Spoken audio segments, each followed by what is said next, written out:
Hi, everyone. My name is Diana. I'm 29 years old. And I never thought I'd be the kind of person who sits down to record something like this.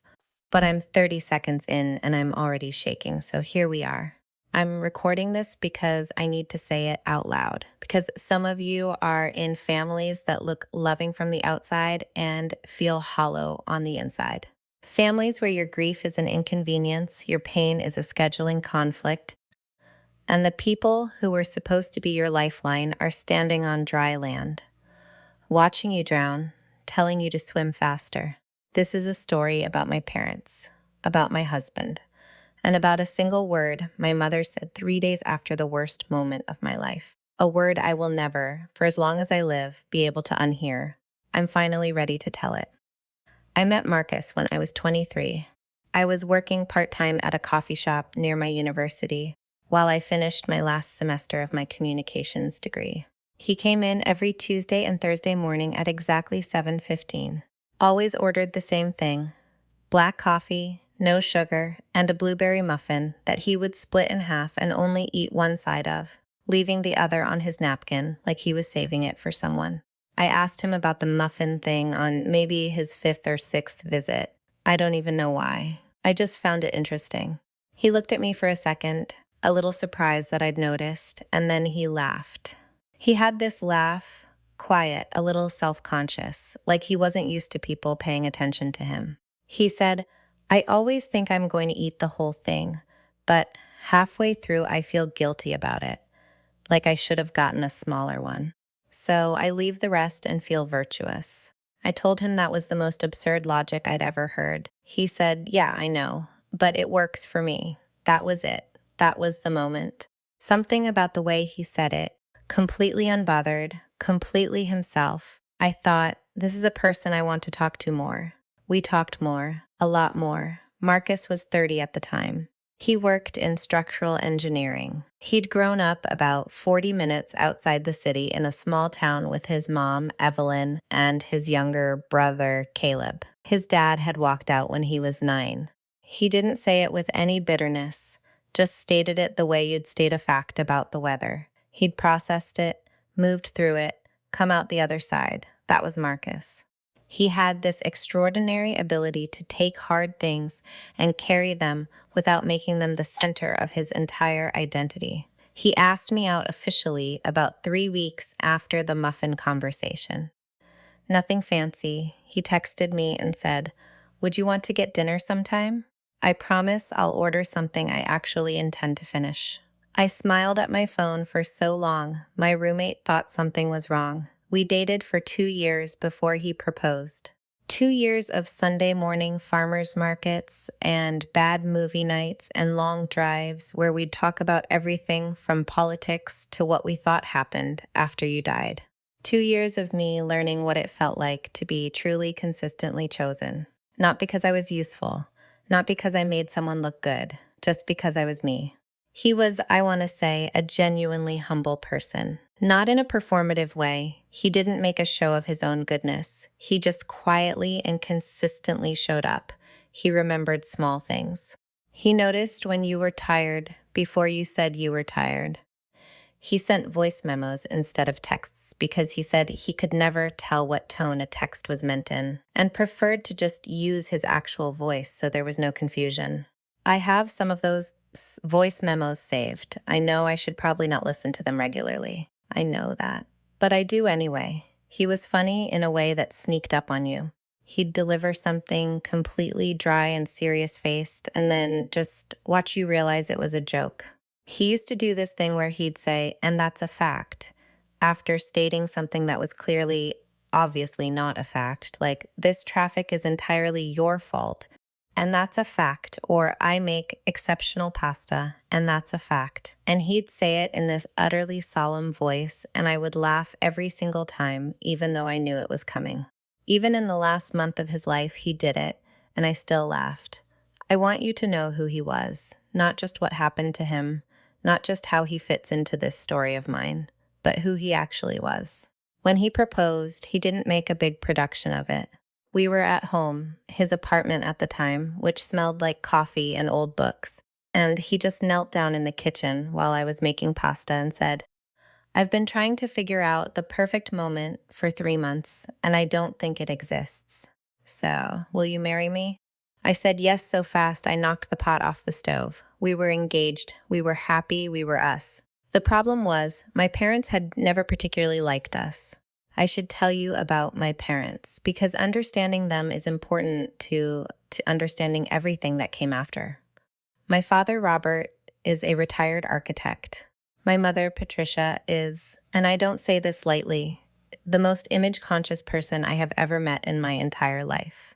She is a woman who once returned a birthday card because the font wasn't elegant enough. She is a woman who, when I was 15 and broke my arm at a school event, whispered to me in the emergency room, "Can you try not to make noise? People are looking." She had a very specific vision for my life, not for my happiness, for my life. There's a difference, and she never quite understood that. The vision went like this. Diana finishes her degree, gets a respectable corporate job, dates someone from a good family, marries well, meaning marries for optics, buys a house in the right neighborhood, has children who are dressed like catalog models, and makes Patricia look like she'd done everything right. Marcus did not fit this vision. He was not from a connected family. His mother worked as a school librarian. He drove a practical car. He did not have a trust fund or a social calendar full of galas and charity events. He wore jeans on weekends. He preferred home-cooked meals over restaurants, where the portions were small and the prices were enormous. He was, by my mother's measurements, ordinary. And Patricia had never wanted an ordinary son-in-law. She was careful about it at first. She didn't say anything openly cruel. She was far too controlled for that. Instead, it came in small, measured things, a comment here and there. "He seems nice, Diana. Comfortable." The way she said comfortable, like it was a slightly disappointing diagnosis. Or, when Marcus came to Sunday dinner for the first time and brought flowers, she accepted them with a smile and then put them in the laundry room instead of on the dining table. My father said almost nothing. He rarely did when it came to anything that mattered. He nodded at whatever my mother concluded and called it agreement. My younger sister, Vanessa, was the golden child. She always had been. Vanessa had married a man named Preston, whose father was a city councilman, and they lived in a newer neighborhood and had 2 children who did, in fact, look like catalog models. Vanessa was the daughter my parents talked about at dinner parties. I was the daughter they explained, apologetically. I want to be honest here. I had spent my entire childhood knowing this. I was not surprised by it. But there is a difference between knowing something and accepting it. And there is another difference still between accepting it and watching it destroy the most important thing in your life. When Marcus and I got engaged, my mother said, "Oh, Diana, are you sure this is the direction you want to go?" Not "congratulations," not "I'm so happy for you." Not even a moment of warmth before the doubt, just, "Are you sure?" I told her I was very sure. She smiled in the way she had that meant she disagreed but was choosing silence as her weapon. My father clinked his glass and looked out the window. Vanessa texted me later that night, "Congrats, I guess. Mom's upset, just so you know, just so I know." Before I continue, if you've ever had a family that made you feel like your joy was their inconvenience, you already understand exactly where this is going. And if you haven't, I hope you never do. Because it is a very particular kind of loneliness, the kind that sits right in the center of your chest and doesn't move. We got married 11 months after he proposed. It was a small ceremony, about 60 people, outdoors, at this little venue outside the city that had string lights and wooden chairs and wildflowers. It was exactly what Marcus and I wanted. Intimate, real, ours. My parents came. Of course they came. Appearances mattered too much to stay home, but they sat through our ceremony with the energy of people watching a film they hadn't chosen.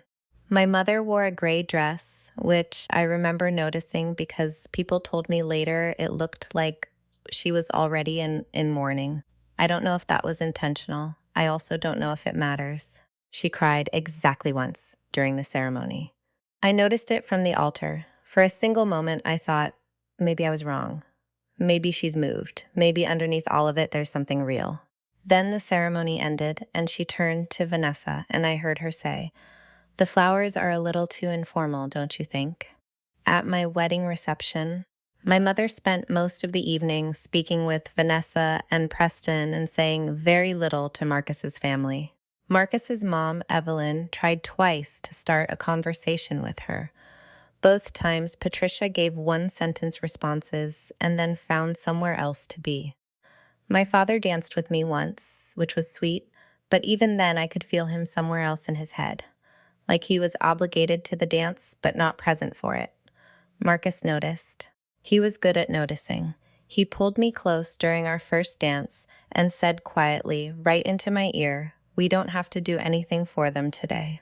Today is just us." I held on to that sentence like a life raft. Today is just us, and it was. It really was. Despite everything, it was. We bought a house about a year after the wedding. A smaller place in a neighborhood Marcus loved, with a big backyard and a kitchen with good light and a bathroom that took 6 months to renovate because Marcus insisted on doing parts of it himself. He was proud of that bathroom. He would give people tours of it when they visited. He'd say, "You see the tile work? That's me. That's me. Right there." I think about that bathroom a lot now. Our life was not glamorous by my mother's standards, but it was full. It was genuinely, sustainably full. We had friends over on Saturday evenings. We started a garden that was mostly weeds with good intentions. We talked about having kids someday. Not urgently, just gently, like a place we were walking toward without rushing. I was the happiest I had ever been. I want you to really understand that, because what comes next is the kind of thing that rearranges you permanently, and I need you to know what was rearranged. I need you to understand what I lost. Marcus was 31 years old when he died. He was 31 years old, and he was healthy, and he went to the gym 3 times a week, and he didn't smoke, and he wasn't particularly stressed, and none of that mattered, because at 6:47 on a Tuesday morning, he collapsed in our kitchen while making coffee. A brain aneurysm, that's what they told me at the hospital. A congenital weakness in the wall of a blood vessel in his brain. The kind of thing that's been there since birth, invisible, dormant, and then suddenly not. I had been upstairs. I heard something, a sound I can't describe, and then silence. The kind of silence that has weight to it. By the time the ambulance arrived, he was already unconscious. By the time I got to the hospital, they were already using the kind of language that ends in words like damage and irreversible. They tried for 4 hours. He died at 11:12 in the morning. I sat in a hospital waiting room chair for I don't know how long after that. I remember a nurse sitting next to me. I remember she held my hand and I didn't even know her name. I remember thinking, with the strangest clarity, that the coffee he'd been making was still probably on the counter, that I would have to go home and turn off the coffee maker. I called Marcus's mom, Evelyn, first. She answered on the second ring, and I said his name, and she already knew. I don't know how, but she already knew. And she just started crying, quietly, steadily, and she said, "I'm coming." "Sweetheart, I'm on my way." And then I called my mother. She answered with, "Diana, I'm in the middle of something." I said, "Marcus died."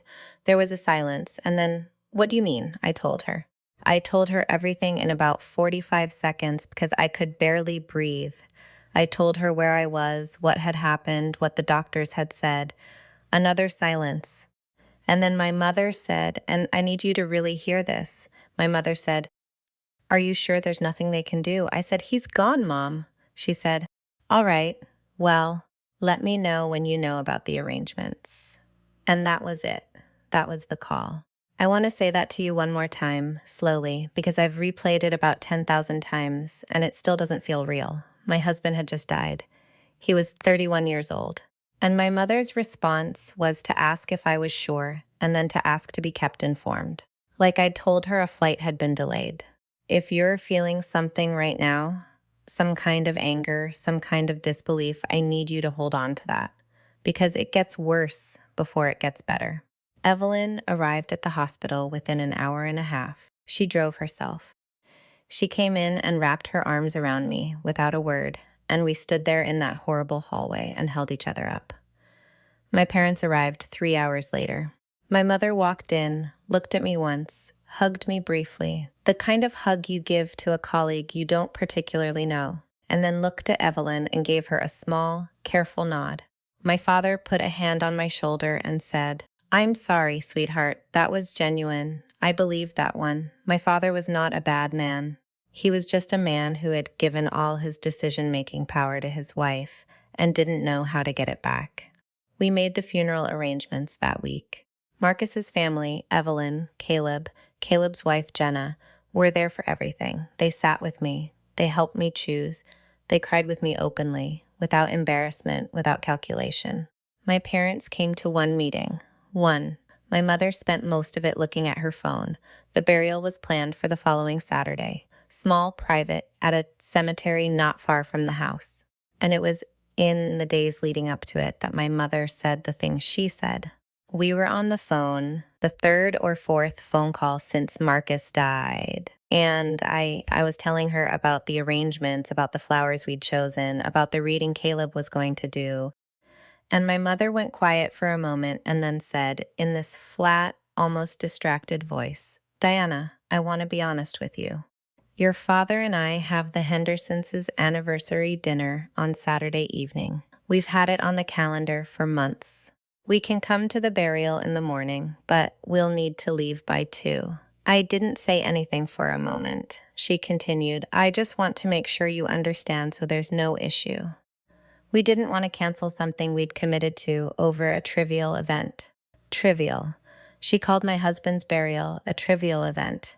I don't know how much time passed between that word leaving her mouth and me being able to form a response. It might have been 10 seconds. It might have been 2 minutes. I genuinely do not know. I said very quietly, "What did you just call it?" She said, "I didn't mean it harshly, Diana. I just mean life has to go on.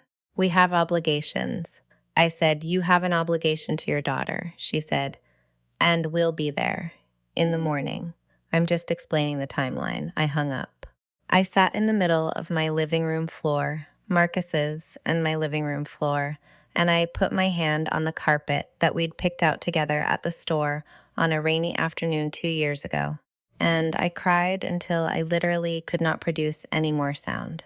Not because I was surprised, not entirely, but because there is a version of yourself that keeps hoping, that holds out, decade after decade, for the moment your parents finally choose you. And when that moment doesn't come, when it doesn't come at the worst possible time, something inside you just goes quiet, like a room where the lights go out, like an argument you've finally stopped having, because you understand fully that the other person will never hear you. That word, trivial, closed a door inside me that I had been holding open my entire life. They came on Saturday morning, my parents. They arrived together in my father's car, dressed appropriately, looking composed. My mother wore black, which I noticed because even in her grief performance, she was making the right choices. The burial was small and tender and heartbreaking in the way that honest things are. Evelyn stood beside me and held my hand through the whole thing. Caleb read something, a passage from a book Marcus had loved, about the permanence of love and the impermanence of everything else. Jenna cried openly. Our friends, people who had known Marcus for years, who had eaten at our table and laughed in our backyard, stood in a loose circle around that plot of earth and made it feel like a family. My parents stood slightly to the left, slightly removed, like observers. My mother looked at her watch once, during the reading. I saw it. I was standing 10 feet away and I saw it.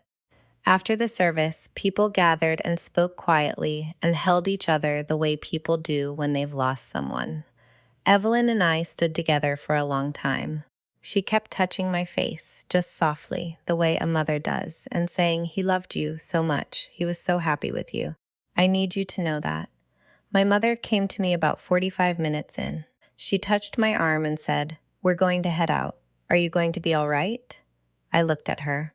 I said, "Are you leaving for the Hendersons' dinner?" She said, "We should get back. You have people here." And she hugged me, that same careful, brief, professional hug, and she walked away. I watched her go. I watched her take my father by the arm and walk across that grass to the parking lot. I watched her get into the car. I watched the car pull away, and something inside me finalized. I didn't cry again that day. Not right then.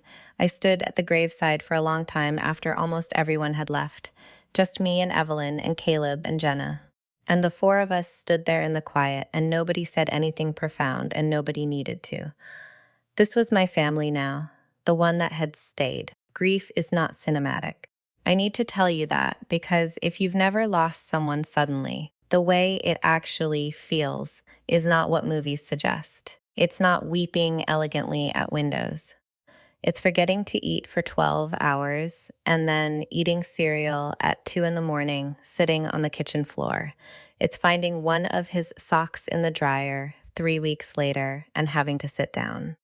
It's answering emails at work in some kind of mechanical autopilot and not remembering afterward what you wrote. It's ordinary life happening around an enormous absence.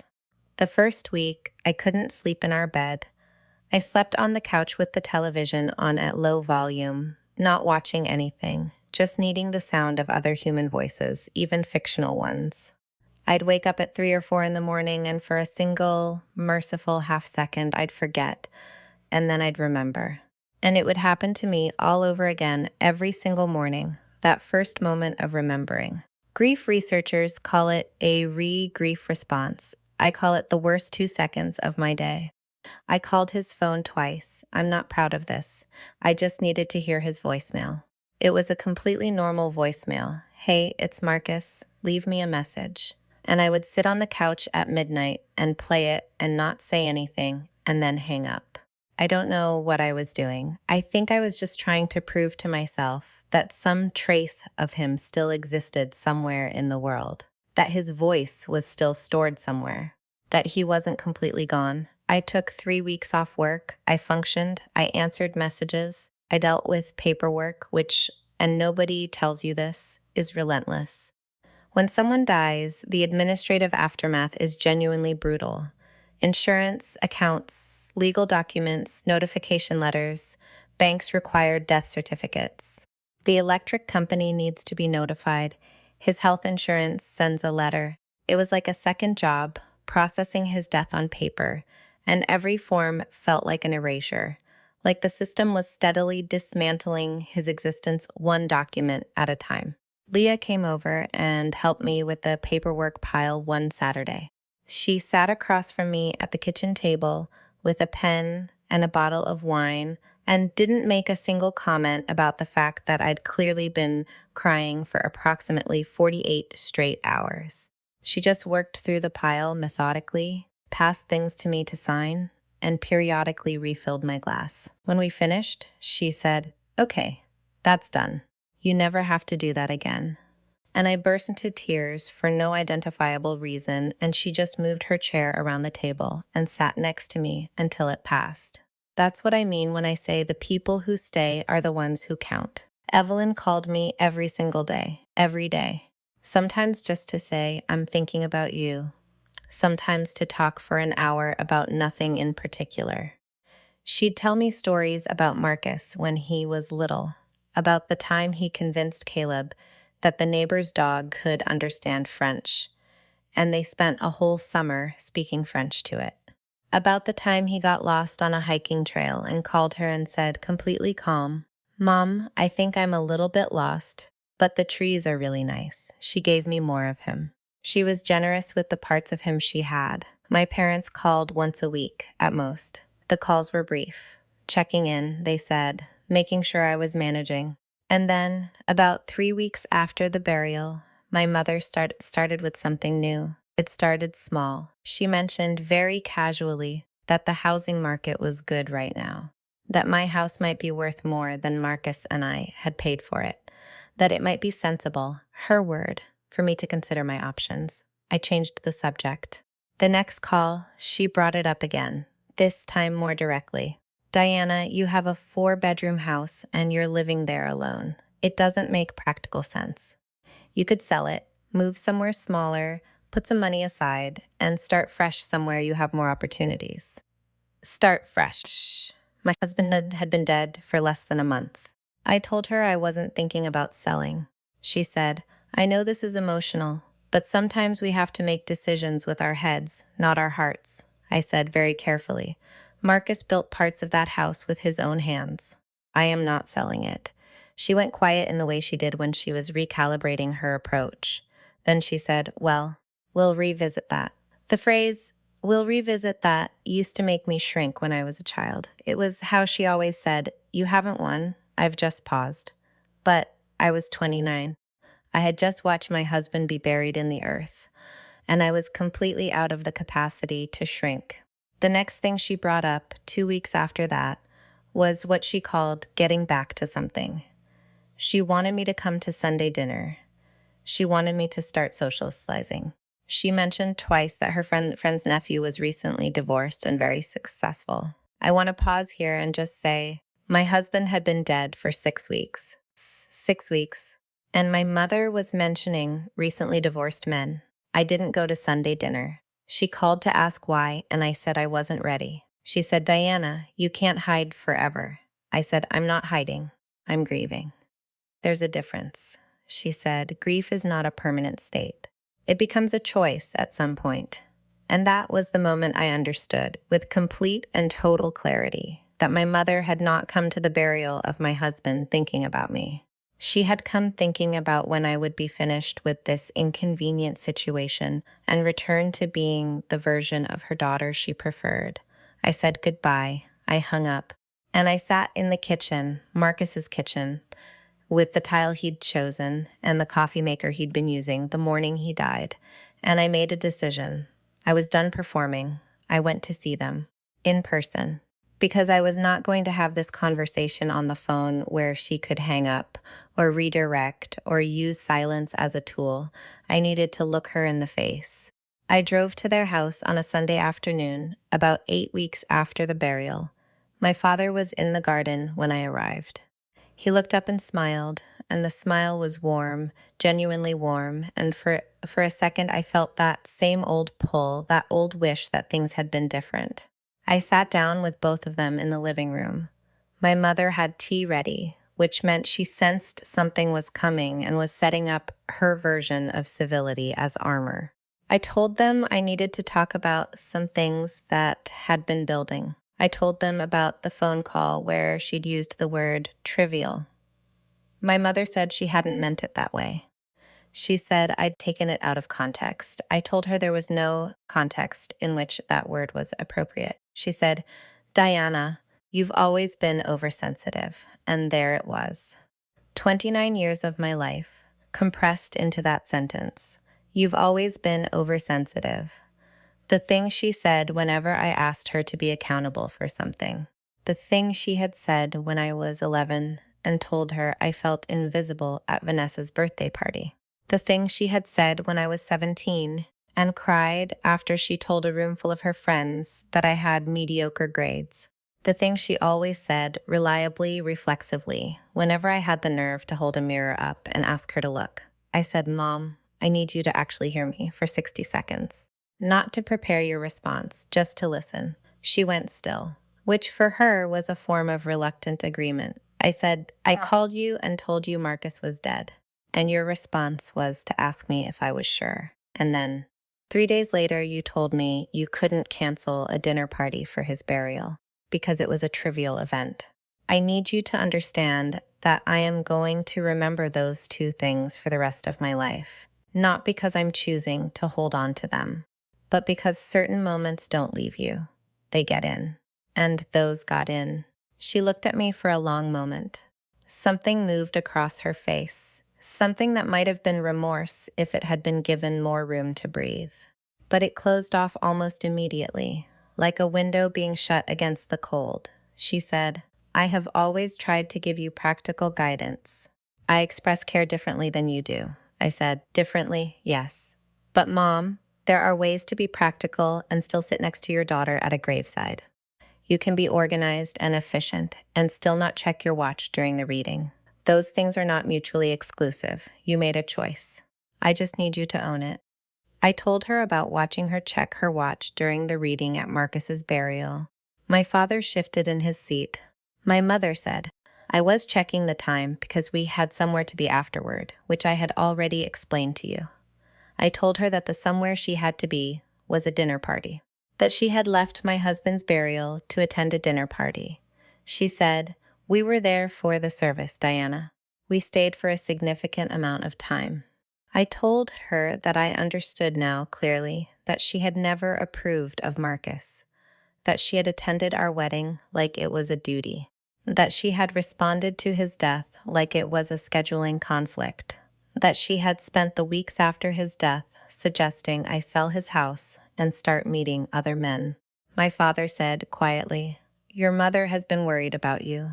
I said, Dad, with respect, I love you, but you know that's not the whole truth. And I need you to be honest with me right now. He looked at the table. He didn't answer. My mother said, I don't know what you want from us, Diana. We can't change who we are. And that was the most honest thing she had ever said to me. I sat with it for a moment, because she was right. She couldn't change who she was. People very rarely do, not fundamentally. Not the people who've never been asked to. I said, I know you can't. And I can't keep pretending it doesn't hurt me. She said, so what are you saying? I said, I'm saying I need distance. I'm saying I need to protect what I have left of the life Marcus and I built. And I can't do that if I'm spending energy trying to make you comfortable with my grief, she said. You're being dramatic, I said. Maybe. But I'm going to be dramatic somewhere else for a while. I stood up. I thanked my father for the tea he hadn't made. I hugged him. I genuinely hugged him. And I felt him hug me back properly, like he was trying to say something he didn't have words for. And then I walked out. My mother did not follow me to the door. Of course she didn't. I drove home, pulled into the driveway, sat in the car for 15 minutes. And then I went inside, into the kitchen with the good tile work, and I made myself a cup of tea. And I sat at the table, and I breathed. For the first time in 8 weeks, I just breathed. The next few months were the strangest of my life. There were days that were unbearable. Days where I woke up reaching for someone who wasn't there. Days where I drove past the gym where Marcus used to go and had to pull over. Days where I found notes he'd written, grocery lists, little reminders to himself, a sticky note on his desk that said, call Caleb about the camping trip, and felt the whole thing collapse on me fresh. But there were also other days, quieter days, days where something felt different, lighter somehow. Not because the grief had lessened, it hadn't, but because I wasn't carrying two things at once anymore. I wasn't grieving Marcus while also managing my mother's feelings about my grieving Marcus. I wasn't receiving phone calls that left me feeling worse. I wasn't filtering myself through her expectations. Evelyn and I grew close in a way I hadn't expected. She would drive in to see me twice a month. We'd cook together. She taught me some of Marcus's favorite recipes, the ones he grew up with. And there was something both heartbreaking and deeply comforting about that, like learning a language he'd already spoken fluently. Caleb and Jenna had me over for dinner regularly. Their kids, 4 and 6 years old, had no idea what to make of me, which was honestly perfect. Children have zero capacity for the kind of careful emotional management adults perform around grief. They just treated me like a person. Jenna's 6-year-old told me very seriously one evening that her favorite color had changed from purple to orange, and did I think that was okay? And I said I thought that was completely fine, and she nodded like I'd said something wise. I went back to work at about the 2-month mark. My colleagues were kind, not in an intrusive way, in a quiet, giving space way that I appreciated more than I could say. My best friend Leah, who had known Marcus almost as long as I had, checked on me with a consistency that I will be grateful for as long as I live. She didn't ask me how I was doing every single time. Sometimes she just texted me a photo of something weird she'd seen or a recipe she was attempting badly. She understood that sometimes what you need from people is not to be asked about the wound. Sometimes you need to be reminded that the world still has things in it that are funny and strange and ordinary. I was slowly finding my footing. But then, because life does not give you uninterrupted runway, something happened with my parents. About 7 months after the conversation at their house, my mother called. I had kept some minimal contact, occasional texts from my father, which I answered briefly but without warmth. Nothing from my mother until now. She called on a Wednesday afternoon. I almost didn't answer, but some old, stubborn instinct made me pick up, she said without preamble. Your father is not well. I asked what was happening. She told me he'd been diagnosed with a heart condition. Not immediately life-threatening, she said, but requiring surgery and a significant period of recovery. She said he was having the procedure the following month. I felt something tighten in my chest. My father and I had not had a dramatic falling out. He had been weak, yes. He had been complicit, certainly. But he had also been the parent who came to my school plays and drove me to friends' houses, and once sat on the edge of my bed when I was 14 and very sad about something and said absolutely nothing, just sat there until I fell asleep. He was not the villain of my story. He was something more complicated and harder to resolve than a villain. I said, I'm sorry to hear that. I'll send him a card. My mother said, he'd like to see you, Diana.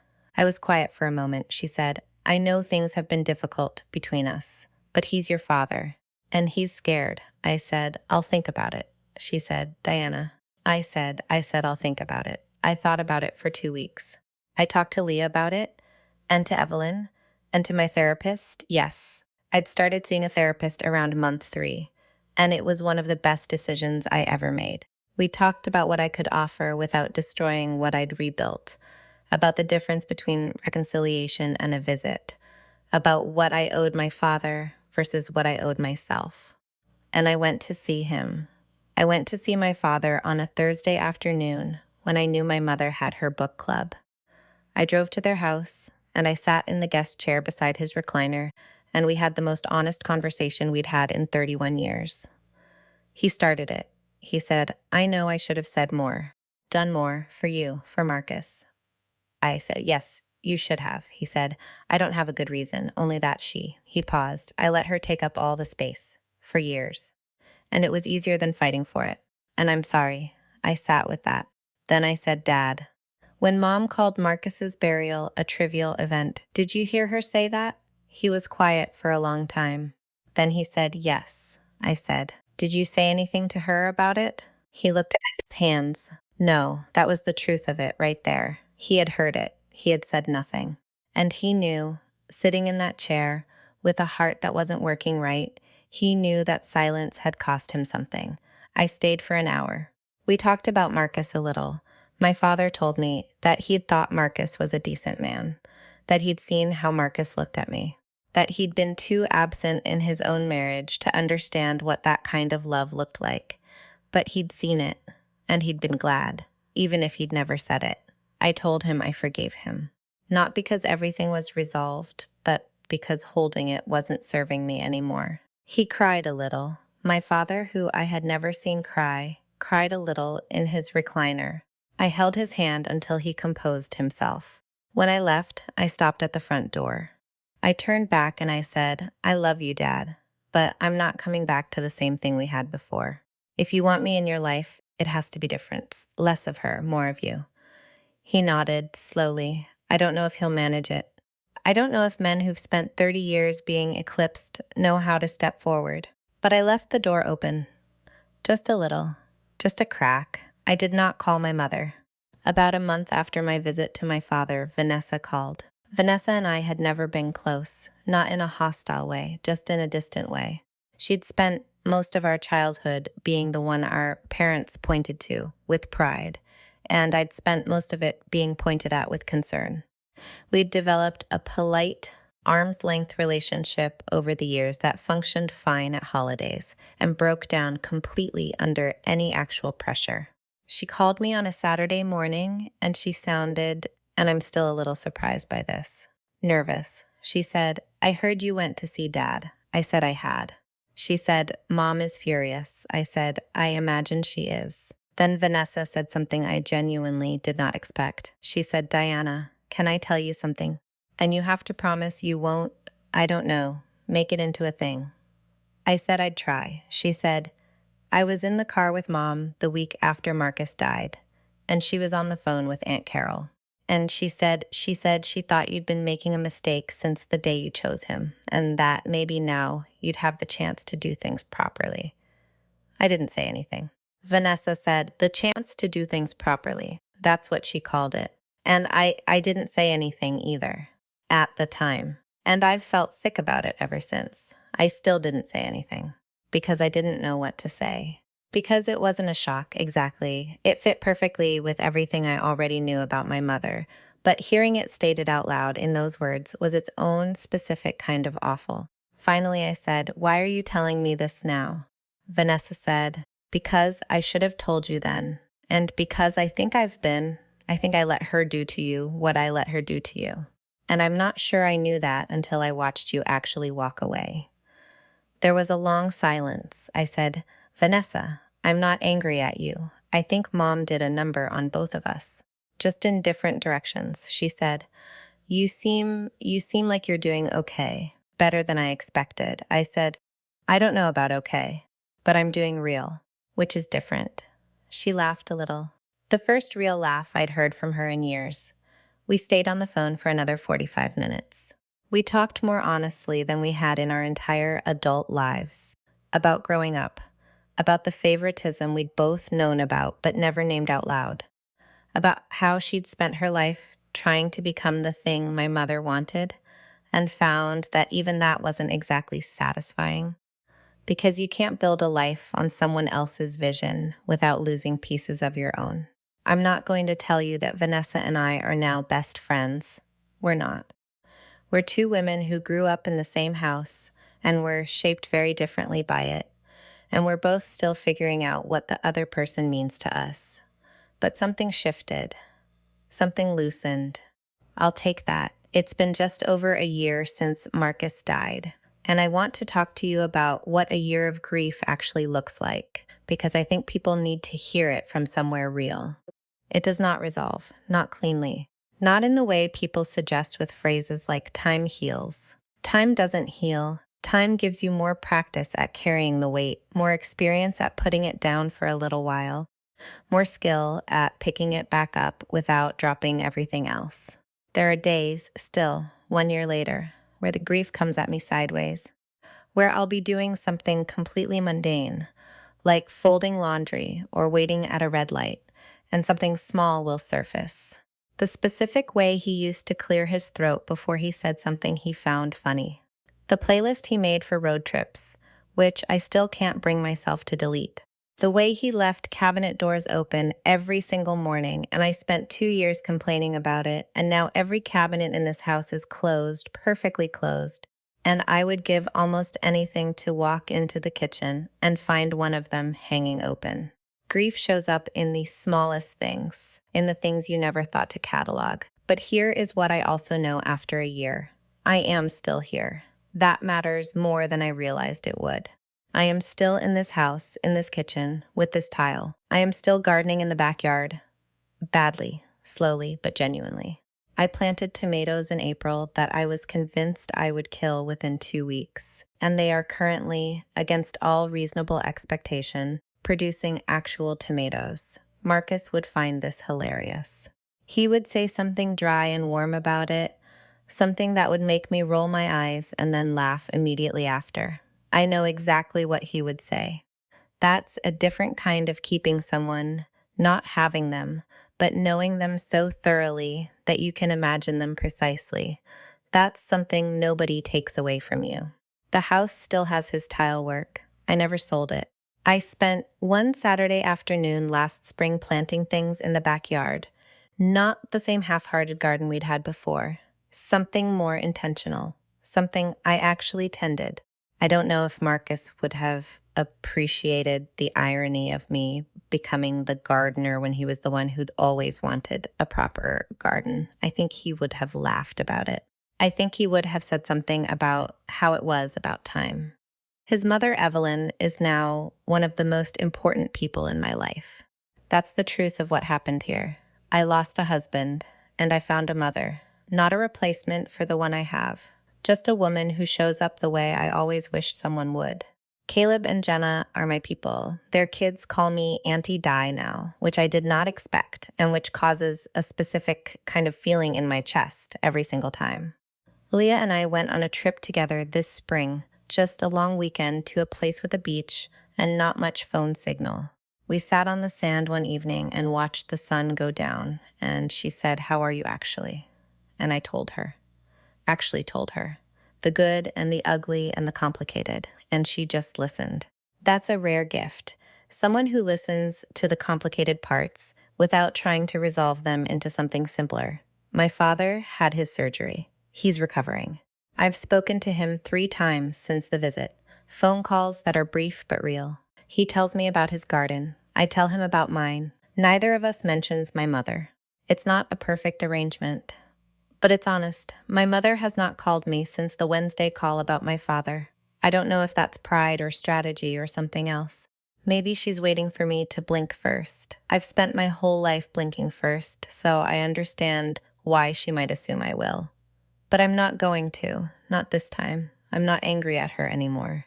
That's the thing that surprises people when I say it, but it's true. I don't have energy for anger.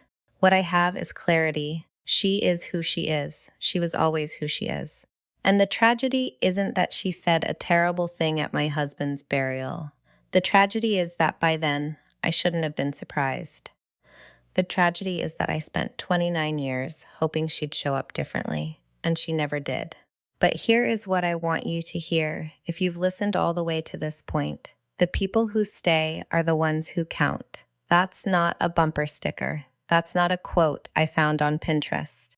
That's something I learned the actual hard way, standing at a graveside, watching my mother leave before the soil was settled.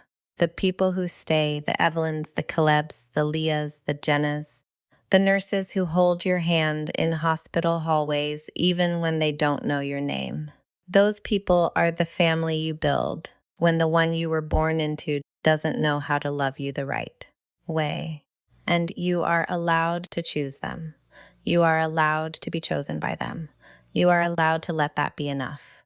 Marcus used to say that the word family was doing too much heavy lifting in most people's lives, that we'd attached too many expectations to it, that it should automatically mean loyalty, should automatically mean love, should automatically mean people who show up.